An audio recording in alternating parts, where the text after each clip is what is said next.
लाखों में एक हूँ बन लाखों में एक तू, लाखों में एक हूँ बन लाखों में एक तू। लाखों लाख है भारतवासी, मैं लाखों में एक हूँ। शिक्षा की एक बात सुनाऊं, थोड़ा थोड़ा सुन ले तू।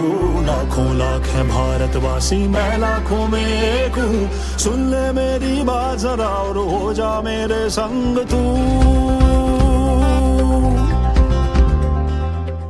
हेलो बच्चों, मेरा नाम है नेहा और आज मैं वापस आ गई हूँ थोड़ी सी मस्ती और थोड़ी पढ़ाई लेकर। रेडियो सुन रहे सभी जन को मेरा नमस्कार। और बच्चे लोग, आप लोग ये प्रोग्राम जरा ध्यान से सुनिएगा। आज के प्रोग्राम में हम आपको सुनाएंगे कुछ कहानियाँ, खेलेंगे थोड़े से खेल और करेंगे ढेर सारी मस्ती। उत्तर प्रदेश गवर्नमेंट के मिशन प्रेरणा की ई पाठशाला के साथ मिलकर प्रथम एजुकेशन फाउंडेशन प्रस्तुत करता है थोड़ी सी मस्ती थोड़ी पढ़ाई।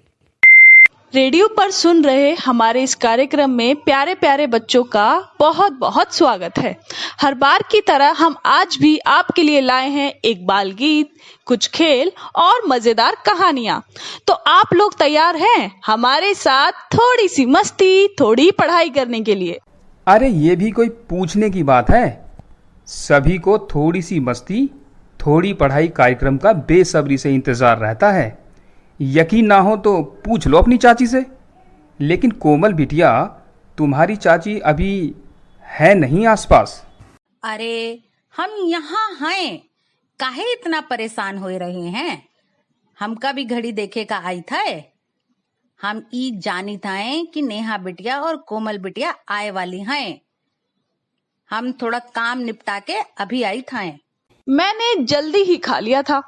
आज की सब्जी बहुत ही स्वादिष्ट थी। अच्छा, कौन सी सब्जी खाई थी बिटिया? जरा हमें भी तो बताओ। आज मैंने आलू की सब्जी खाई चाचा जी। लेकिन अब आप खाना खाने मत चले जाना, कभी हमारी बात सुनकर आपको भी खाना खाने का मन करने लगा हो। कमाल की बात है। आज मैं भी आप सभी को एक कविता सुनाने वाली हूँ, और वो भी आलू के बारे में। तो आप लोग ये कविता सुनना चाहेंगे ना? मैंने भी कैसा सवाल पूछ लिया। आप लोगों को तो कविता पसंद है, तो चलिए सुनते हैं ये कविता, जिसको पढ़कर हमारी आलिया बिटिया ने भेजा है। कविता का नाम है आलू कचालू बेटा। आप लोग सभी ध्यान से सुनना। आलू कचालू बेटा कहाँ गए थे?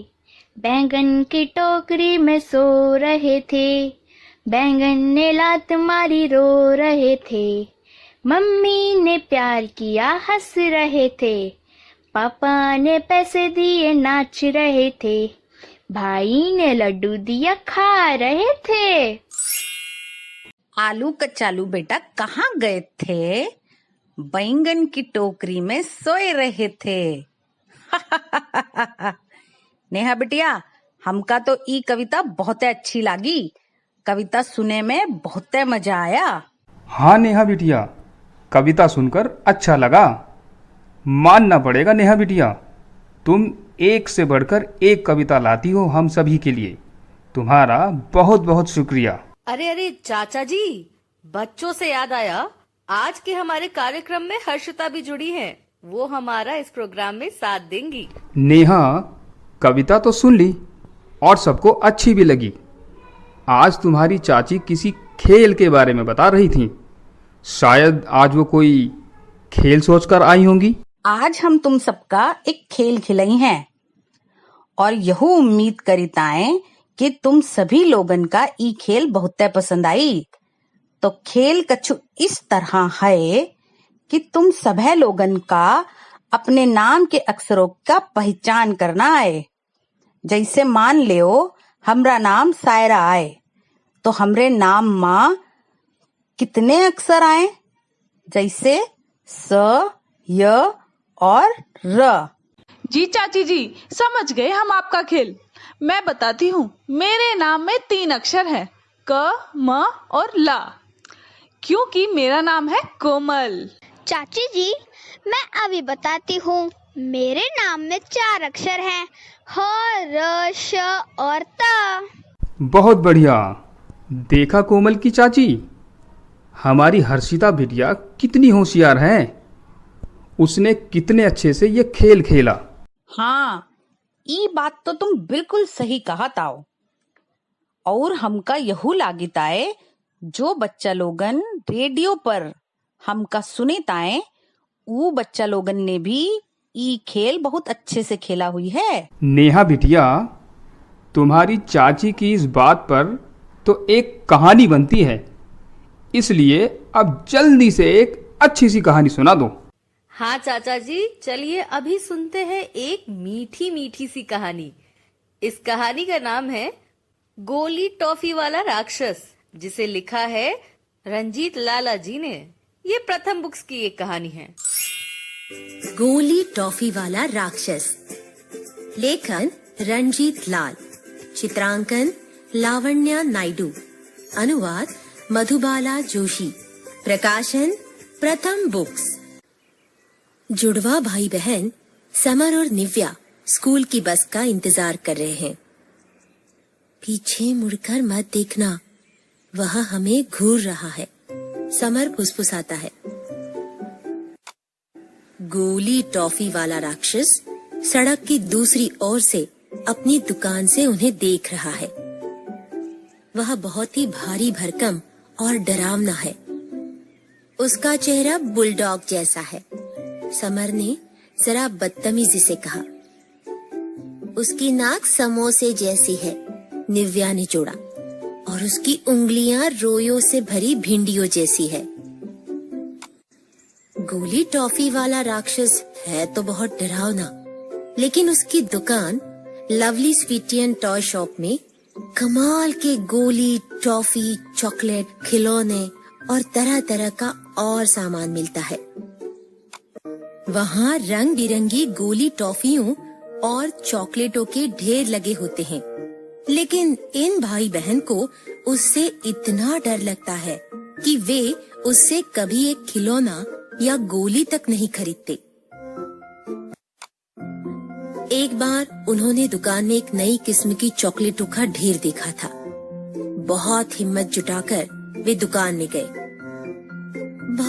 भैया जी, हमें वो वाली चॉकलेट चाहिए, समर बुदबुदाया। गोली टॉफी वाला राक्षस काउंटर के ऊपर से झुका और अपनी बड़ी बड़ी अजगर जैसी बाहें उनकी ओर फैलाई। ये वाला चॉकलेट खाकर तुम्हारे दांत टूटकर गिर जाएंगे, वह दहाड़ा। उसने पैसे रखने वाली दराज से एक भयानक सा नकली दांतों का सेट निकाला और बच्चों को दिखाते हुए उसे खटकाया। तुम्हें यह लगवाना है? वह गुर्राया। समर और निव्या सरपट बाहर दौड़ गए और फिर कभी उनकी हिम्मत उस दुकान में जाने की नहीं हुई। लेकिन आज समर और निव्या उससे भी ज्यादा डरावना कुछ देख रहे हैं। एक कुलबुलाते पिल्ले को अपने चेहरे के नजदीक पकड़े गोली टॉफी वाला राक्षस धीमे धीमे कुछ बुदबुदा रहा है। फिर वह पिल्ले को लिए अपनी दुकान के अंदर गायब हो गया। हाय, वह पिल्ले को पकाकर खा जाएगा, निव्या चीखी। समर और निव्या को यकीन हो गया कि उनकी लोलो और उसके 6 पिल्ले खतरे में हैं। हम तुम सबको गोली टॉफी वाले राक्षस से बचा कर रखेंगे, उसे तुम्हें पकाने नहीं देंगे, निव्या बोली। लेकिन अगले दिन बाजार जाते हुए माँ फाटक खुला छोड़ गई। समर और निव्या भूचक्के देखते रह गए। 6 के 6 पिल्ले बाहर भाग निकले और सीधे lovely sweetie and toy shop में जा घुसे। वह उन्हें भी खा जाएगा, समर रोया। हमें उन्हें बचाना होगा। एक दूसरे का हाथ थामे समर और निव्या अंधेरी से दुकान में गए। वहाँ कोई नहीं था। पीछे की तरफ एक दरवाजा आधा खुला हुआ था। सिहरते हुए उन्होंने उसे खोलने के लिए धक्का दिया। गोली टॉफी वाले राक्षस ने बच्चों की ओर देखा और मुस्कुराया। देखो, पिल्लों की ओर इशारा करते हुए वह बुदबुदाया, ये तो मुझसे डर नहीं रहे। तुम सही कहत रही नेहा बिटिया, कहानी तो सच में मीठी मीठी आए। उ का है ना, उम्मा टाफी है जो कि मीठी मीठी होत है, लेकिन उम्मा राक्षस भी तो है जो कि बहुत डरावना है। कोमल, लगता है तुम्हारी चाची कहानी वाले राक्षस से डर गई हैं। अरे तुम भी ना कच्छु भी बोली ताओ। हम कब किसी से डरी ताए? हम तुम्हारी तरह नहीं हैं। हम बहुत बहादुर हैं। हम आज भी रात में अकेले खेत तक जा सकिता हैं। बिल्कुल सही कहा चाची जी। सुना चाचा जी, कितनी बहादुर है हमारी चाची जी। तो चाची जी, ये सब बातें तो बाद में हो ही जाएंगी। आपको पता है ना क्या करना है? मुझे पता है कोमल बिटिया, कहानी तो सबने सुन ली। अब ये जानने का समय है कि कहानी समझ किस किस को आई है, और ये पता करने के लिए मैं पूछने वाला हूँ तुम लोगों से कुछ सवाल। तो सब तैयार हो जाओ और मेरे सवालों के जवाब दो। सबसे पहले हर्षिता, तुम ये बताओ कि राक्षस की दुकान का नाम क्या था? चाचा जी, कहानी में राक्षस की टॉफी और चॉकलेट की दुकान थी जिसका नाम था लवली स्वीट एंड टॉय। शाबाश हर्षिता बिटिया, सही जवाब दिए हो तुम। अगला प्रश्न तुम्हारे चाचा जी से आए। ये बताओ, जब समर और निव्या राक्षस की गोद में कुत्ते का पिल्ला देखे रहे तो ऊ का सोचे रहे? अरे भाग्यवान, राक्षस की गोद में पिल्ले को देखकर उन दोनों ने सोचा कि राक्षस पिल्ले को पकाकर खा जाएगा। वैसे चाची जी, हमको एक बात बताइए, जब दोनों बच्चे किसी तरह हिम्मत जुटाकर दुकान में चॉकलेट लेने गए तो राक्षस ने उन दोनों को नकली दांत का सेट क्यों दिखाया? कोमल बिटिया, सिर्फ दांतों का सेट ही नहीं दिखाए बल्कि बाजार भी दिखाया, और ऐसा करे से उ दोनों का ई समझाना चाहिए रहा कि चॉकलेट और टॉफी खाए से दांत खराब हो जाई हैं और जल्दी टूट भी जाई हैं। अरे वाह, हमने तो कहानी पर ढेर सारी बातचीत कर ली है। मुझे लगता है कि जितनी भी ज्यादा बातचीत होती है ना कहानी पर, उतनी ज्यादा कहानी मुझे समझ में आती है। तो आज की कहानी तो मुझे बहुत अच्छे से समझ आ गई, पर आगे बढ़ने से पहले चलो जरा सुनते हैं हमारे एक्सपर्ट की राय कि उन्हें ये कहानी कैसी लगी, हमें इस कहानी से क्या क्या सीखने को मिला। तो चलिए सुनते हैं हमारे एक्सपर्ट मोहर सिंह जी की राय। मैं फटाक से उन्हें फोन लगाती हूँ। हेलो मोहर सिंह जी, आपका हमारे शो पे बहुत बहुत स्वागत है। जरा बताइए आपको कैसी लगी ये कहानी? कई दिनों से कॉल में जुड़ने का प्रयास आज मेरा सफल हुआ। मुझे बहुत अच्छा लग रहा है। कॉल में जुड़ने के लिए बहुत बहुत आभार एवं शुक्रिया। इस कहानी में समर और निव्या के द्वारा पिल्ले को बचाने की जो कोशिश है वो वास्तव में बहुत ही हास्यप्रद लगी, क्योंकि अंत में गोली टाफी वाला राक्षस मुस्कुरा ही दिया। आखिर इस पूरी कहानी में गोली टाफी वाला राक्षस का डर बच्चों के अंदर बना ही रहा। जब समर और निव्या दुकान में रखे सामान को देखते हुए टॉफी, चॉकलेट आदि की बात करते, उस दुकान से सामान लेने की इच्छा तो करते, परंतु वो गोली टाफी वाला राक्षस नाम से ही यह अंदाजा लगाया जा सकता है कि वह आदमी कैसा दिखने में होगा। जो समर और निव्या उस लवली एंड शॉप में जाने से हिचकिचाते। समर के अंदर का डर तो मुझे उस समय महसूस हुआ जब 6 के 6 पिल्ले दुकान में भागकर छुप गए और समर ने कहा, अब तो गोली टाफी वाला राक्षस आज इन्हें नहीं छोड़ेगा। इसी से मेरे बचपन की यादें आज ताज़ा हो गई, जो मैं आपके सामने रखने का प्रयास कर रहा हूँ। जब मैं स्कूल जाता था तो रास्ते में एक हलवाई की दुकान पड़ती थी। वह इतना मोटा था कि उसे देखकर ही डर लगता था, मेरे तो रोए खड़े हो जाते थे। एक बार मैं स्कूल से घर आ रहा था तो मेरी पेंसिल गिर गई। मैं पेंसिल उठा नहीं सका। अंत में मेरे भाई ने ही मुझे पेंसिल उठा करके दी। बहुत बहुत धन्यवाद। बहुत बढ़िया मोहर सिंह जी।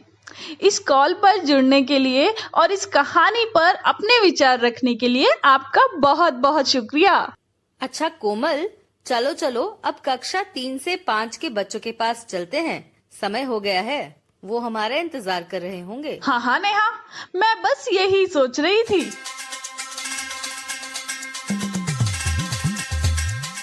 प्यारे बच्चों, हम एक बार फिर से आ गए हैं आपसे मिलने।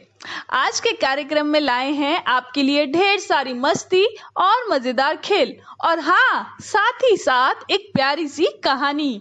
तो बिना समय गवाए शुरू करते हैं आज के दूसरे भाग की शुरुआत। तो नेहा, पहले एक मजेदार खेल खिला दो। वैसे आज कौन सा खेल लेकर आई हो आप हम सबके लिए? अरे अरे कोमल बिटिया, खेल नेहा बिटिया नहीं, मैं करवाता हूँ। आज मैं जो खेल लेकर आया हूँ उसका नाम है एक और अनेक।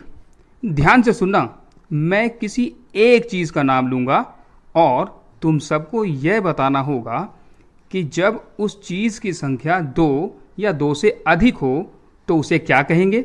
जैसे एक चूड़ी, लेकिन जब चूड़ी की संख्या 2 से अधिक हो तो उसे कहेंगे चूड़ियाँ। हम समझ गए चाचा जी, हम सब तैयार हैं खेल खेलने के लिए। तो खेल की शुरुआत करते हैं हर्षिता से।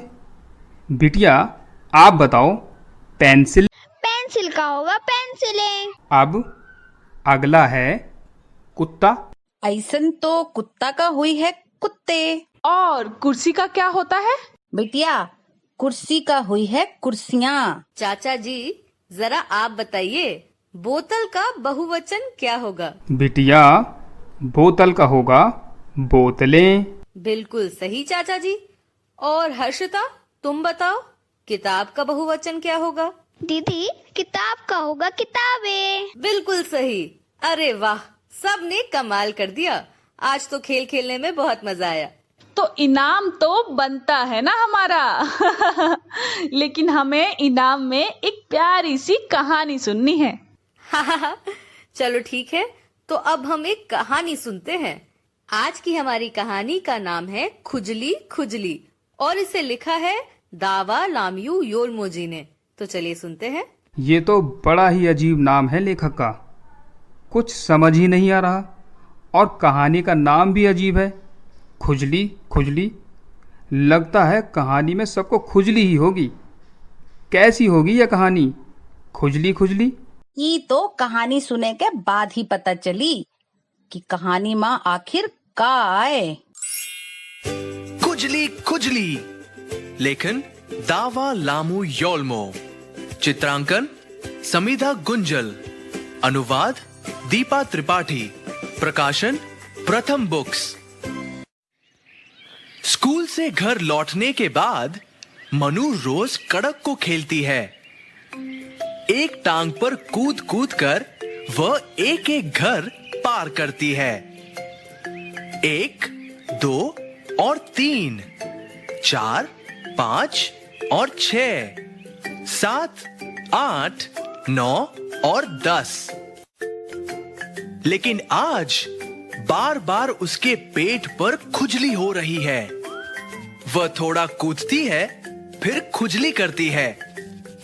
1, 2 और 3, खुजली। 4, 5 और 6, खुजली खुजली। 7, 8, 9 और 10, खुजली खुजली खुजली। मनु पाती है कि उसके पेट पर छोटे छोटे दाने निकल आए हैं। 1, 2 और 3 उसके पेट पर। 4, 5 और 6 उसकी बाहों पर। 7, 8, 9 और 10 उसकी पीठ पर। सब जगह दाने ही दाने, खुजली वाले।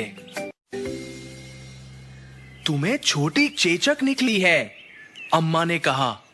तुम स्कूल नहीं जा सकती। मनु बिस्तर पर लेट जाती है और करती है खुजली खुजली खुजली, खुजली खुजली खुजली। खुजली मत करो, अम्मा ने टोका। लेकिन मनु की खुजली और बढ़ गई। जब अम्मा और बाबा न देख रहे हो, तब मनु मचाए खुजली। दलियां खाने के बाद खुजली खुजली। खुजाओ मत, चिल्लाएं अम्मा और बाबा। लेकिन जब वह बिस्तर पर लेटती है, फिर शुरू कर देती है वह खुजली।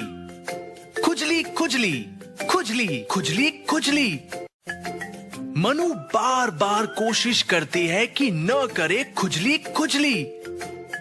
वह सांप सीढ़ी खेलने लगती है। वह कहानियों में खो जाती है और उसके ध्यान नहीं रहती खुजली खुजली खुजली। धीरे धीरे दाने गायब होने लगते हैं।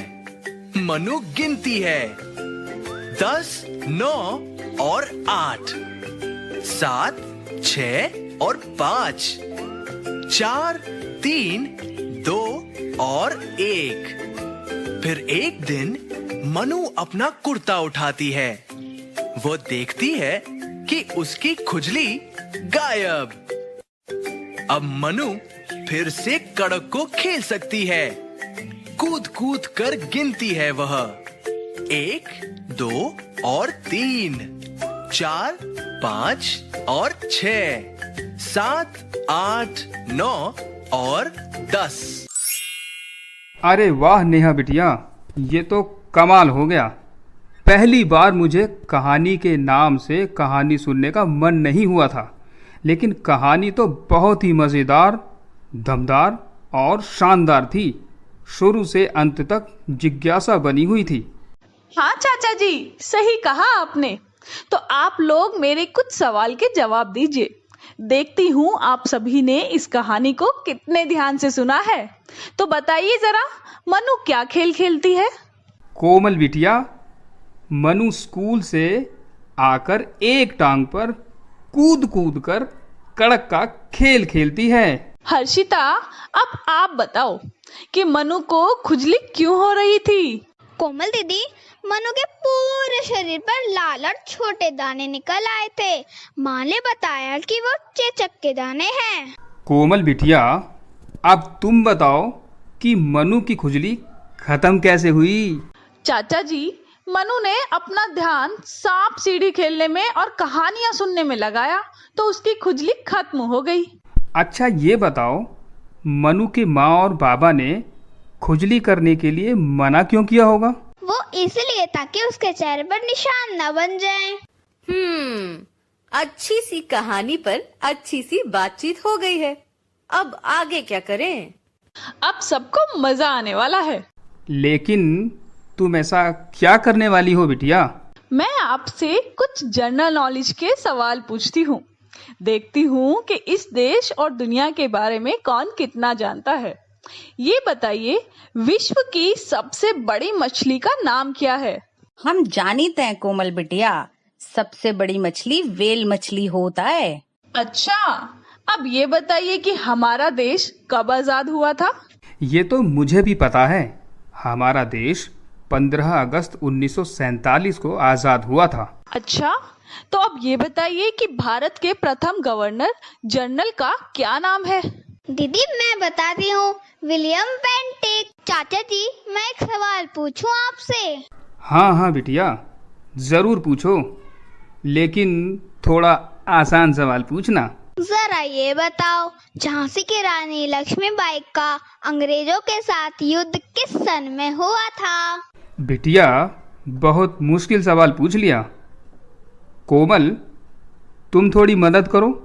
साल याद रखना बहुत मुश्किल होता है। अरे तुम हो भी ना, कोनो मुश्किल नहीं होत है। तरीका पता हुई थे तो साल भी याद हुई जाइत है। वैसे ई सवाल का जवाब है 1858। बिल्कुल सही जवाब दिया चाची जी आपने। वाह आलिया की अम्मा, मुझे तो पता ही नहीं था कि तुमको इसका जवाब मालूम होगा। अब पता चल गया ना। बिल्कुल, जवाब बताने के लिए बहुत बहुत शुक्रिया। अरे कोमल, कुछ सवाल कल के लिए भी छोड़ दो। आज मैं भी एक पहेली लाई हूँ। पहेली है, चौकी पर बैठी एक रानी, सर पर आग बदन में पानी, बताओ कौन हूँ? देखती हूँ कौन ये पहेली सुलझा पाता है। ऐसी कौन चीज हुई थे? माचिस तो नहीं। अरे माचिस कैसे हो सकता है?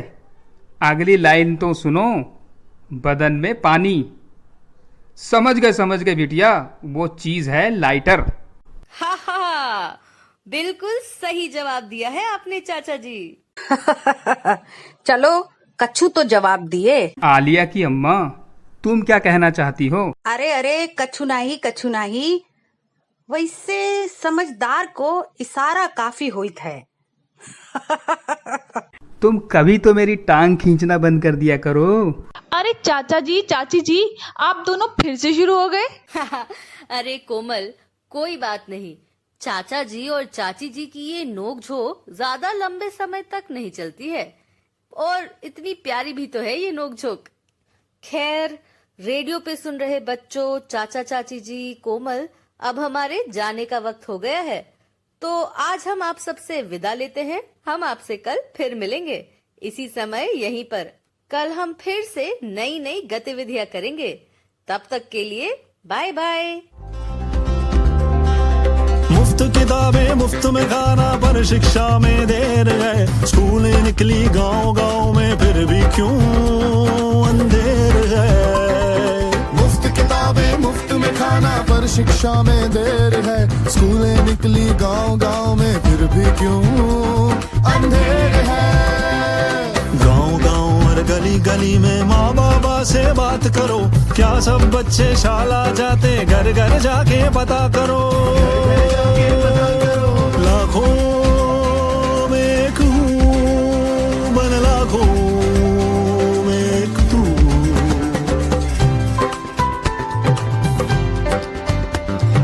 नाम लिखा है स्कूल में सबका, नाम लिखा है स्कूल में सबका, फिर भी ये अफसोस है, आधे उनमें पढ़ ना पाते, किसके सर का दोष है।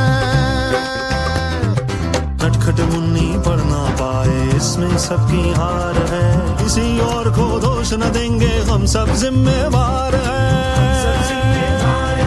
लाखों में एक हूँ, बन लाखों में एक तू। लाखों लाख है भारतवासी, मैं लाखों में एक हूँ। शिक्षा की एक बात सुनाऊं, थोड़ा थोड़ा सुन ले तू।